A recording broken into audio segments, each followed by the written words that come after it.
মাঠে মেসির নাম আর জয় যেন ইন্টার মায়ামির জন্য পুনর্নির্ধারিত, কিন্তু ফুটবল দেবতার এই রাতে কোনো গোল নেই, নেই তার জাদুকরী পাসও। ইন্টার মায়ামি আজ যেন বিধাতার কাছে হাত বাড়িয়েও জয় থেকে বঞ্চিত। মেজর লিগ সকারের রুদ্ধশ্বাস ম্যাচে নিউ ইয়র্ক সিটির বিপক্ষে 1-1 গোলের ড্র, স্বপ্নভঙ্গের এক রাত। কিন্তু এক মৌসুমে MLS এর সর্বোচ্চ পয়েন্টের রেকর্ড ভাঙার স্বপ্ন দেখেছিল ইন্টার মায়ামি, কিন্তু নিউ ইয়র্ক সিটির মাঠে এই ড্র সেই স্বপ্নে যেন এক বড় আঘাত হেনেছে। মেসি মাঠে ছিলেন, কিন্তু আজকের খেলার গল্পে তার নামটা জলজল করছে না সেই চিরচেনা রূপে। মায়ামিকে এগিয়ে দিতে 75 মিনিট পর্যন্ত অপেক্ষা করতে হয়। অবশেষে কাম্পানের গোলের মাধ্যমে তারা স্বপ্নের পথে এক পা বাড়ায়। তবে মেসির কোনো ছোঁয়া ছিল না সেই গোলে।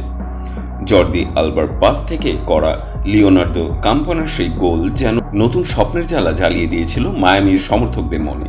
তারা তো উদযাপন শুরু করে দিয়েছিল, জয় যেন হাতের মুঠোয়। কিন্তু ফুটবল বিধাতা আজ অন্যরকম গল্পই লিখেছিলেন। যোগ করার সময়ের 5 মিনিটে নিউ ইয়র্ক সিটির জেমস স্যান্ডসের দুর্দান্ত হেডে মায়ামির জয় ভেস্তে যায়। সান্তিয়াগো রদ্রিগেজের কর্নার থেকে উড়ে আসা বলকে মাথা দিয়ে জালে পাঠান স্যান্ডলস, আর মায়ামির জয় যেন পলকে মিলিয়ে গেল বাতাসে।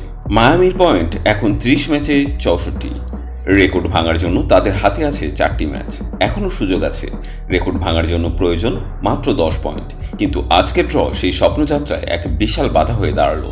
2021 সালে গড়া নিউ ইংল্যান্ডের সর্বোচ্চ 73 পয়েন্টের রেকর্ড ভাঙার স্বপ্নকে পিছু উঠতে হচ্ছে সাময়িক।